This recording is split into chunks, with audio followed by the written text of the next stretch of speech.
नमस्कार, महाराष्ट्र लोक न्यूजमध्ये आपले स्वागत आहे। पाचोरा तालुक्यातील पिंपरी सार्वे येथील माध्यमिक विद्यालय या शाळेने विद्यार्थ्यांमध्ये इयत्ता 7वीच्या विद्यार्थ्यांची सर्वाधिक निवडणूक लोकशाही पद्धतीने पार पाडली। विद्यार्थ्यांमध्ये लोकशाहीचे बीज याच वेळात रोवली गेली पाहिजे। तसेच मतदान फॉर्म भरणे, माघार घेणे, प्रचार करणे, प्रत्यक्ष मतदान करणे, बूथ सजावट करणे या सर्व गोष्टी यामध्ये घेण्यात आल्या। निकाल सर्व प्रक्रिया पार पडल्या। मतदानात प्रथमच ईव्हीएम मशीनचा वापर केला गेला। तसेच सर्व निवडणूक प्रक्रिया यशस्वी पार पाडण्यात आली। शाळेतील अधिकारी कर्मचाऱ्यांची नियुक्ती करण्यात आली होती। या मुलांची निवडणूक अतिशय शांत वातावरणात पार पडली।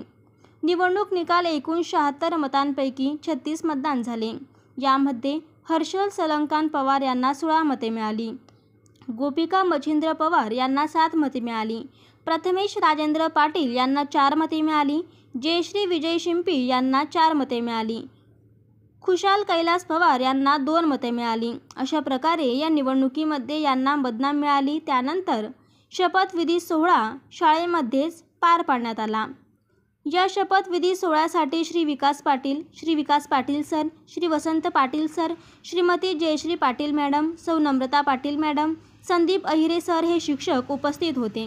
यामध्ये निवडून येणाऱ्यांना जसे की मुख्यमंत्री, शिक्षण मंत्री, क्रीडा मंत्री, आरोग्य मंत्री यांना गोपनीयतेची शपथ देण्यात आली व ज्यांना हा पदभार देण्यात आला त्यांचा सत्कार देखील करण्यात आला व त्यांना भावी वाटचालीस शुभेच्छा देण्यात आल्या। हा सगळा वेगळा उपक्रम सर्व पिंपरी येथील माध्यमिक विद्यालय या शाळेने घेतला। तसेच विद्यार्थ्यांमध्ये मतदान जनजागृती व निवडणूक प्रक्रिया कशी असते हे सांगण्यात आले। आणि सर्व आपले भावी मंत्री या ठिकाणी उपस्थित आहेत। सर्वप्रथम मी पहिली शपथ घेण्यासाठी आमंत्रित करतो। सार्वभौमता, एकात्मता उन्नत राखीन। मी इयत्ता 7वीच्या वर्गाचे मुख्यमंत्री म्हणून माझी कामे निष्ठेने पार पाडीन। सर्व विद्यार्थ्यांना निर्भयपणे, निपक्षपातीपणे कोणाच्याही विषयी ममत्वभाव व आकर्षणपणे न बाळगता न्याय वागणूक देईन। जय हिंद, जय महाराष्ट्र। जोरात जय शिंपी। ईश्वर साध शपथ घेते की शाळेच्या सर्व नियम अटींविषयी खरी श्रद्धा बाळगून मी वर्गाची सार्वभौमता, एकात्मता उन्नत राखीन। मी इयत्ता 7वीच्या वर्गाचा क्रीडा मंत्री म्हणून माझी कामे निष्ठाने पार पाडीन। सर्व विद्यार्थ्यांना निर्भयपणे, निपक्षपातीपणे कोणाच्याही न्याय वागणूक देईन।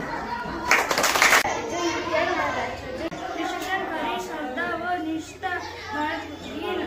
मी सार्वभौम, एकता उन्नत राखीन। मी 7वीच्या वर्गाचा शिक्षक मंत्री म्हणून माझी कामे निष्ठापणे पार पाडीन। सर्व विद्यार्थ्यांना नियमबाह्यपणे, निपक्षपातीपणे कोणाच्याही विशेष महत्त्वभाव व आकर्षण न बाळगता न्याय वागणूक। आज आमच्या माध्यमिक विद्यालय पिंपरी सार्वे या विद्यालयामध्ये इयत्ता 7वीच्या वर्गाचं लोकशाही पद्धतीने मतदानाची प्रक्रिया या ठिकाणी होणार आहे। मुलांमध्ये लोकशाहीचे जे बीज असतात ते याच वयात पेरले गेले पाहिजे। त्यासाठी आम्ही या बूथ तयार केले। बघा, तुम्ही पाहत असाल तिथे उमेदवार यादी असेल, विद्यार्थिनी असेल, एकूण मतदान 76, विद्यार्थिनी 44, विद्यार्थी 32, बूथ क्रमांक दिलेले आहे। आत बाहेर त्या ठिकाणी दिलेले अधिकारी क्रमांक 1 त्या ठिकाणी मतदाराची ओळख पटवण्याचं त्या ठिकाणी काम करेल। अधिकारी क्रमांक 2 त्याचा जो पुरावा असेल, पुराव्याची नोंद ठेवेल। अधिकारी 3 असेल त्या ठिकाणी त्याला बोटाला शाई लावेल जेणेकरून मतदान होणार नाही। आणि अधिकारी क्रमांक 4 त्या ठिकाणी बॅलेट देण्याचं त्या ठिकाणी काम करेल। नंतर बघा, आम्ही या ठिकाणी पक्ष बांधलाय।